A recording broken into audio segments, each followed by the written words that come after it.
Docteur Assima Wepana est mon invité. Il est bien sûr médecin de santé publique, épidémiologiste, ancien haut cadre bien sûr de l'Organisation mondiale de la santé à la retraite. Avec lui, nous passons à la loupe ce thème du jour qui retient notre attention sur la vaccination et cette panique qui naît bien sûr en aide et puis l'inquiétude en Afrique. Il y a de quoi s'inquiéter parce que c'est le laboratoire du monde entier qui est dos au mur. Il faut se poser la question que voici dans les jours qui viennent, on peut être servi en AstraZeneca, Sinovac, et nous parlons bien sûr de cette solidarité qui a vu le jour, où on voit la France avec des bouteilles de gaz d'oxygène, les États-Unis et bien d'autres qui disent aujourd'hui qu'il faut sauver la situation. Comme le dit un sage africain, quand tu vois la case de ton ami qui prend Absolument. feu, il y a de quoi lui venir en aide. Hein? Absolument. Je crois que nous avons parlé de la solidarité depuis le début de cette pandémie-là. Il y a dans la vie, il y a des forts, il y a des faibles. Mais cette solidarité doit nous amener, surtout en matière de lutte contre les maladies et les épidémies en particulier, à ce renforcement de cette solidarité internationale. Vous vous rappelez que quand on a commencé à discuter du problème de la vaccination, les pays nantis, les pays dits riches, avaient déjà commandé à l'avance leur dose de vaccin en millions. Oui. Rappelez-vous, tout dernièrement, l'Union européenne a traduit les laboratoires AstraZeneca devant la justice parce qu'ils n'ont pas pu leur livrer les millions de doses qu'ils avaient déjà commandées. Oui. Mais l'Organisation mondiale de la santé, à l'époque, s'était levée pour dire non. Il y a cette solidarité internationale dans la situation où on se retrouve aujourd'hui qui impose à ce que ceux qui sont plus forts puissent venir en aide aux faibles. Voilà. Ceux qui en ont n'ont qu'à aussi laisser un peu pour ceux qui n'en ont pas. Et c'est sur cette base que l'initiative COVAX a été née pour que les pays dits intermédiaires ou en voie de développement et qui n'ont pas les capacités et qui n'ont pas cette structure de fabrication de vaccins chez eux puissent aussi bénéficier. C'est dans ce cadre que l'Inde, vous savez que l'Inde quand même est un pays qui fabrique beaucoup de choses, surtout venant ces choses-là arrivant en Afrique chez nous. Oui, quand on parle des produits les médicaments, exactement, c'est l'Inde. l'Inde. Donc aujourd'hui, avec 1,3 milliard et quelques millions, on ne pouvait pas laisser ce pays-là sombrer parce que non, on ne peut pas. Je crois que c'est ça qui a, et nous saluons cette solidarité internationale et la réaction rapide de ces pays nantis qui ont volé au secours de l'Inde. J'espère que cette situation-là va pouvoir amener à pouvoir réduire justement cette flambée-là et permettre à ce pays-là de retrouver quand même une quiétude en termes de gestion de cette pandémie-là. Panique en Inde, inquiétude en Afrique. Voilà le thème du jour. On va prendre la deuxième partie du thème sur 2 volets. Panique en Afrique. Panique parce qu'on ne respecte pas vraiment les mesures barrières. Il y a de quoi avoir de panique ou bien inquiétude pour pouvoir éviter le pire dans les jours qui viennent. Non. Je crois que c'est lié, votre panique, inquiétude en Afrique, parce que, comme je l'ai dit... L'approvisionnement. L'approvisionnement. Oui. Voilà. Donc, ça veut dire que nous avons démarré une campagne de vaccination pour nos populations dans les différents pays. Je rappelle qu'il y a 45 pays en Afrique qui ont déjà démarré leur campagne de vaccination contre la Covid. Donc, on est inquiet parce que comme je le disais, l'Inde est le pays qui fournissait à plus de 90% les vaccins qui nous arrivent, notamment AstraZeneca. Donc, si aujourd'hui, l'Inde qui est en difficulté pour vacciner sa population a pris la décision qu'aucune dose ne sort du territoire, nous avons le droit de nous inquiéter parce qu'on a déjà démarré la vaccination avec des doses et il va falloir faire la deuxième dose parce qu'avec ce vaccin, ce n'est pas une seule dose. Donc, c'est 2 doses.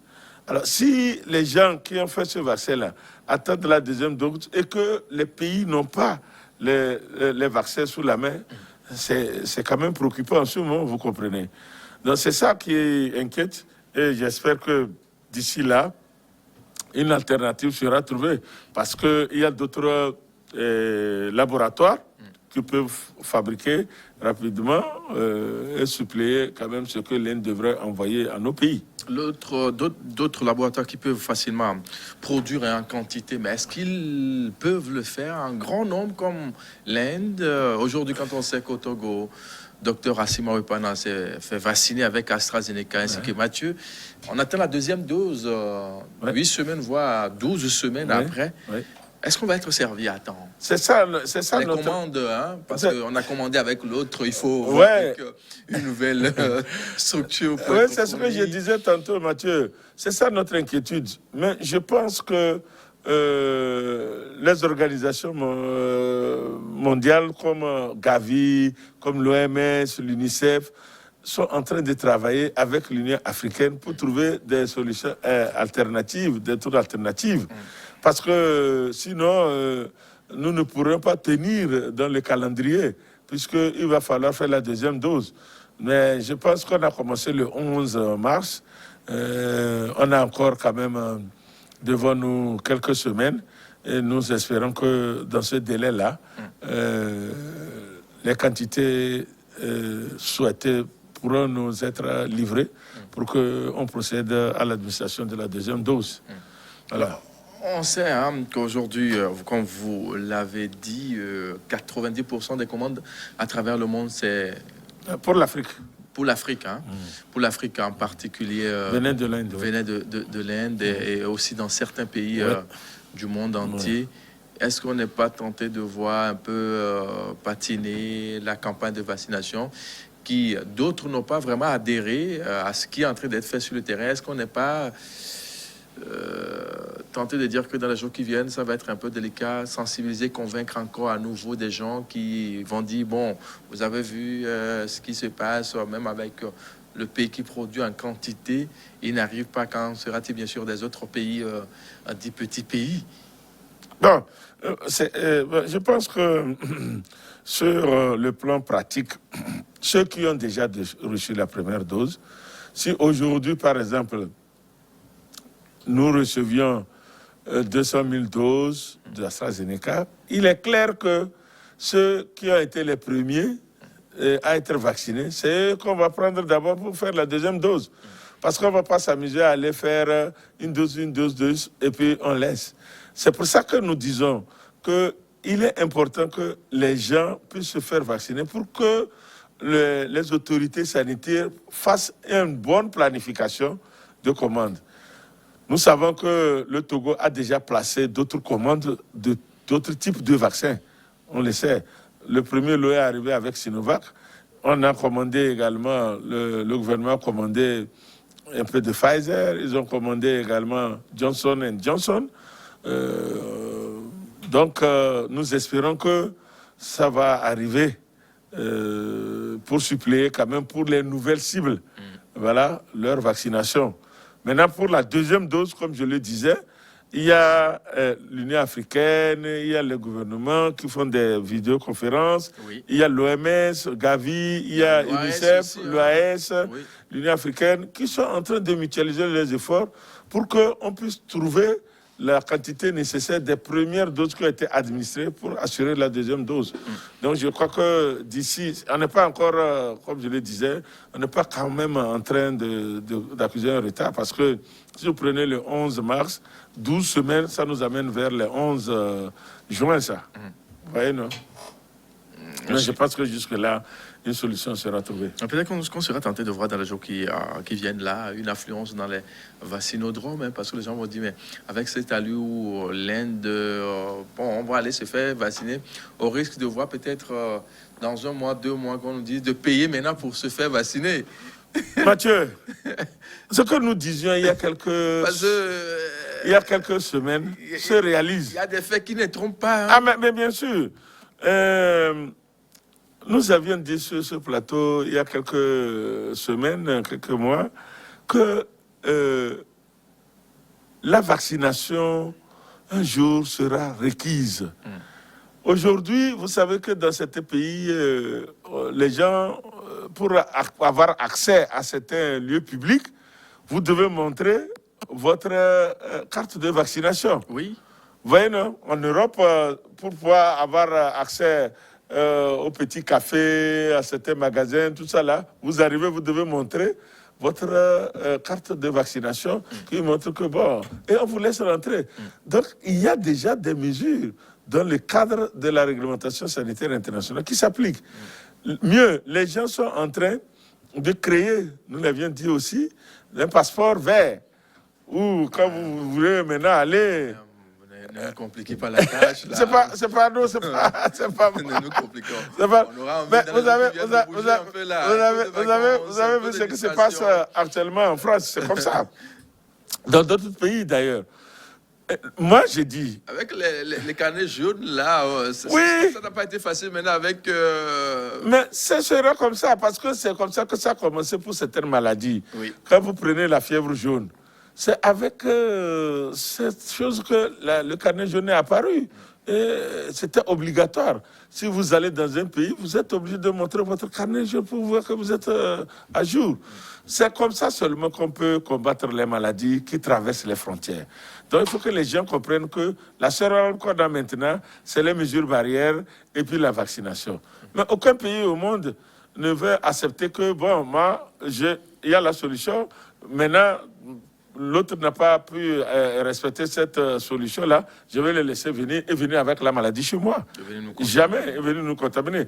Il y a le Hajj, enfin, la Umrah, qui est en train d'être organisée à la Mecque. Vous savez, après le Ramadan, ils font la petite Mecque, le petit voyage du 5e pilier. Ce qui est requis, c'est la vaccination.